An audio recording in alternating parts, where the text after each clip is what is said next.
Hello प्यारे बच्चों, क्या हालचाल। नमस्कार, सत श्री अकाल, आदाब। क्या हालचाल।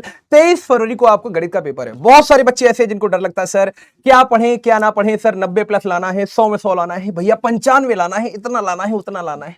कुछ मत करो बच्चा, आज मैं आपको मोस्ट इंपॉर्टेंट टॉपिक बता रहा हूं। इन टॉपिक को अच्छे से रगड़ लो, बस अच्छे अच्छे एक दो प्रश्न लगा लो। भैया मैं आपसे यहां पर गारंटी ले रहा हूं कि 85 नंबर से ज्यादा के क्वेश्चन यहीं से फंसेंगे। तो करना क्या है, आपको अच्छे से वीडियो देखना है स्टार्ट से लेकर एंड तक। जहां पर आपको जरूरत पड़े स्क्रीनशॉट लेना, कॉपी पे टॉपिक लिख लेना। 23 फरवरी को पेपर देके आना, फिर बताना मुझे कमेंट में कि भैया जो आपने पढ़ाया, जो आपने यहां पर बताया वही आया। उससे पहले आपको यहां पर भी वीडियो देखने के बाद कमेंट करके जाना है कि सर हमारा लक्ष्य क्या है, हम कहां से हैं, हमारा नाम क्या है। कुछ ऐसे वादे भी करके चले जाओ जो आपको यहां पर पूरे होते हुए दिखाई दे, क्योंकि जो वादे हम बोल कर करते हैं हम भूल जाते हैं, लेकिन जो वादे हम हमेशा लिख कर करते हैं वो कभी नहीं भूलते। तो दोस्तों क्लास 12 के लिए बस इतना ही करना है आपको, पेपर पूरा पूरा अच्छे से फंस जाएगा। तो सबसे पहले संबंध एवं फलन में संबंधों के प्रकार के ऊपर है ना, जैसे यहां पर सबसे पहले स्वतुल्य सममित संक्रमक, यहां से एक प्रश्न आएगा 5 अंक का या 2 अंक का, वो निर्भर करता है भैया कैसा पेपर बना रहे, आसान की कठिन।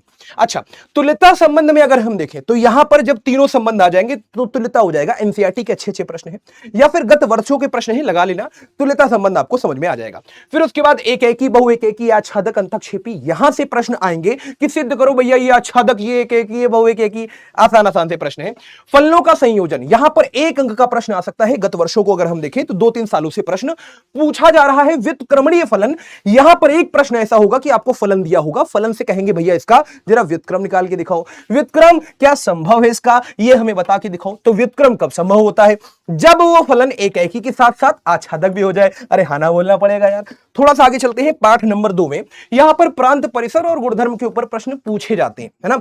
मान लो साइन इनवर्स एक्स है, कहेगा प्रांत बताओ, परिसर बताओ, या फिर हो सकता है कि आपसे गुणधर्म के ऊपर अच्छे अच्छे प्रश्न पूछ लें, या फिर सिद्ध करने वाले प्रश्न पूछे जा सकते हैं कि भैया ये अगर बाएं पक्ष में ये है, दाएं पक्ष में ये है, सिद्ध करो। तो क्या होता था याद करो, एक्स को रखते थे साइन थीटा या कॉस थीटा या टैन थीटा ना, उसके लिए हमें बेसिक बेसिक त्रिकोणमिति के सूत्र याद होने चाहिए। अरे हाना बोलना पड़ेगा यार।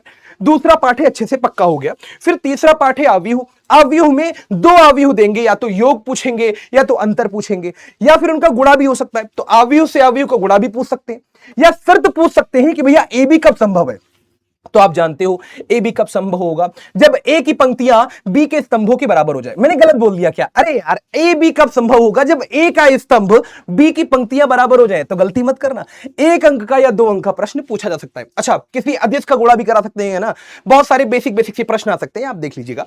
उसके बाद यहां पर परिवर्त के अंदर सम्मित और विषम सम्मित, याद है एक आव्यूह होती थी भैया, उसको व्यक्त करो कि वो सम्मित और विषम सम्मित दोनों के रूप में है ना। तो एक आव्यूह को सम्मित और विषम सम्मित के रूप में व्यक्त करना 5 अंक का प्रश्न है। 1/2 a प्लस a का परिवर्त, ये क्या है सम्मित। 1/2 a माइनस a का परिवर्त, ये क्या है विषम सम्मित। भाई साहब हाँ, 5 अंक का प्रश्न। अच्छा, ये मैंने जानबूझ के थोड़ा सा प्रमेय लिखी है, ये प्रमेय 2 अंक में हर साल पूछी जा रही है, तो भैया अच्छे से पक्का करना, अच्छे से।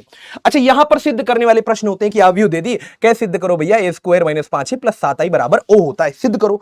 या कभी कभी हमको भैया त्रिघातीय बहुपद दे दिया या त्रिघातीय समीकरण दे दिया कि a की घात 3 minus 5 a square plus 4a वगैरह वगैरह, समझ गए। ऐसे बेसिक बेसिक से प्रश्न आते हैं। फिर यहां पर व्युत्क्रमणीय आव्यूह, आपको समीकरण से ही व्युत्क्रम निकालने को बोल दिया जाएगा, या व्युत्क्रम के ऊपर और भी अच्छे अच्छे प्रश्न आ सकते हैं। बेसिक बेसिक प्रश्न यहीं से आएंगे। सारणिक में हमारे पास 2x2 के सारणिक को हल करने के ऊपर प्रश्न आएंगे, या फिर 3x3 का हमारे पास प्रश्न आ सकता है।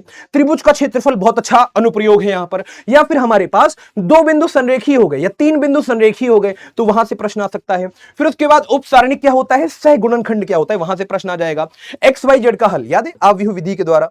8 अंक का भैया पक्का है कि आएगा ही आएगा प्रश्न। तो यहां से आपको यह भी सीख लेना है कैसे हम एक्स वाई जेड को निकालते हैं। भैया बड़ा अच्छा यहां पर प्रश्न होता है, 8 अंक आपको बिल्कुल मुफ्त में मिल जाएंगे। फिर यहां पर ये हमारे पास सूत्र होता है कि भैया किसी भी आव्यूह का व्युत्क्रम कैसे निकालें, व्युत्क्रमणीय आव्यूह, अव्युत्क्रमणीय आव्यूह, तो ये बड़ा अच्छा हमारे पास सूत्र है। फिर यहां पर सहखंडज आव्यूह, बच्चा इसी एडजॉइंट को हम क्या बोलते हैं, सहखंडज, बड़ा अच्छा यहां पर हमारे पास टॉपिक होता है, एक बार कवर कर लेना।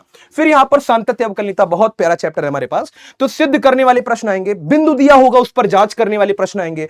अवकलन में सबसे पहले श्रृंखला नियम देख लेना, बहुत बेसिक बेसिक सी बातें हैं।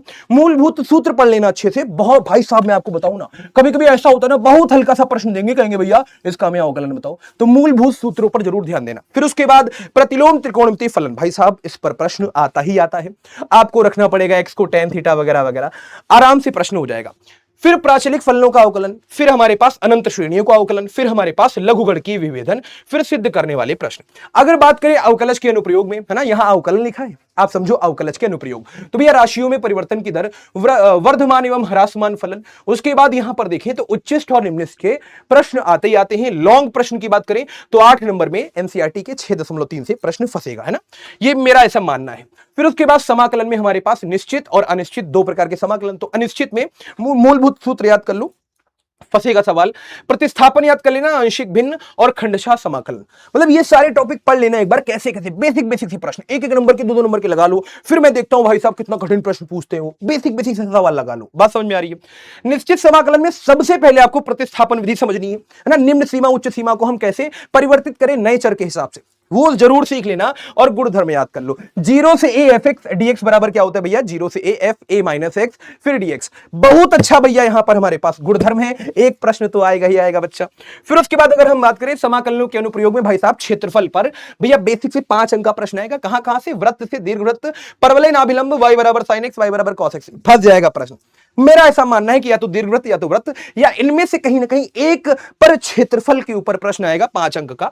उसके बाद अवकल समीकरण में 1 अंक का आप लिख के ले लो, कोटि और घात दिया होगा, तो बच के रहना। अच्छे प्रश्न आते हैं बहुविकल्पी में, या फिर 1 नंबर या 2 नंबर में। सिद्ध करने वाले प्रश्न आ सकते हैं कि भैया फलन ये है, सिद्ध करो, ये इसका अवकल समीकरण है। व्यापक हल, विशिष्ट हल में हमारे पास 3 विधियां हैं, चरों का पृथक्करण, समघाती, उसके बाद रैखिक अवकल समीकरण। भाई साहब इसमें आप अच्छे से देखिएगा, या तो 5 अंक का या तो 8 अंक का। कभी कभी dy by dx plus py बराबर क्यों होता है, कभी कभी dx upon dy plus px बराबर क्यों होता है ना, तो दोनों का हल अलग हो जाता है। बस इसको थोड़ा सा ध्यान से देखना। इसको सदिश बीजगणित में दो सदिशों का योग या अंतर, विभाजन सूत्र, दिक्कोज या दिक् अनुपात, गुणन में अदिश गुणन। फिर उसके ऊपर अब देखो सूत्र पूछेगा, या तो प्रक्षेप या तो कोण, आईजेके वाले प्रश्न आपसे पूछ सकता है। उसके बाद त्रिभुज के अगर शीर्ष दिए हो तो वहां से क्षेत्रफल निकाल सकते हो अपना, x1 y1 z1 x2 y2 z2 x3 y3 z3। तो क्या करो भैया, बिंदुओं को स्थिति सदिश में बदलो, वहां से सदिश निकालो और 1/2 एक क्रॉस भी कर दो। अरे हाँ ना बोलना पड़ेगा यार। अच्छा, ये दो हमारे पास अच्छे प्रश्न है, लगातार 3 से 4 सालों में पूछे गए हैं। लंबवत की शर्त, समांतर की शर्त पूछा ही गया है। त्रिविमीय ज्यामिति में दिक् अनुपात, दिक् कोसाइन, लंबवत, समांतर पर प्रश्न, सदिश, कार्तीय न्यूनतम दूरी, समांतर और विषमतली रेखाएं। अच्छा, वहां पर सदिश में जैसे a प्लस बी का यहां पर भैया परिणाम या परिमाण, a प्लस बी प्लस सी का परिमाण पूछा गया है, तो वो सारे के सारे सूत्र भी याद रखना। अच्छा, रैखिक प्रोग्रामन में अधिकतमीकरण, न्यूनतमीकरण, परिबद्ध सुसंगत क्षेत्र, अपरिबद्ध सुसंगत क्षेत्र, 5 अंक का एक प्रश्न आएगा। उसके बाद प्रायिकता में भैया सशर्त प्रायिकता, स्वतंत्र घटनाएं, योगशील प्रमेय, वही पी ए यूनियन बी बराबर P A plus P B minus P A intersection B, यहां से प्रश्न जरूर आएगा। संपूर्ण प्रायिकता प्रमेय, बीज प्रमेय कर लेना। तो यहां के लिए बच्चों आज तक हम लोग मतलब आज के लिए इतना ही रखते हैं। तो ऐसे टॉपिक जो मैंने आपको आज बताए हैं जरूर कर लेना, यहां से प्रश्न फंसते ही फंसते हैं। और मैं ये कहता हूं कि पेपर के बाद आना, 23 फरवरी की शाम को आना और कहना कि भैया आपने ये बताया था, यहां से 80 नंबर का आया, 85 नंबर का आया, 75 नंबर का आया। ईमानदारी से जो भी आपके प्रश्न पत्र में प्रश्न फंसे हो मुझे बता देना, ठीक है बच्चा लोग। तो बस आपके गाइडर भैया आज आपसे लेते हैं विदा। मिलते हैं हम लोग पेपर के आसपास या उसके बाद, ठीक है दोस्तों। नमस्कार, टाटा, बाय बाय, जय हिंद, लव यू ऑल। तो बस मिलते हैं नेक्स्ट वीडियो में, बाय।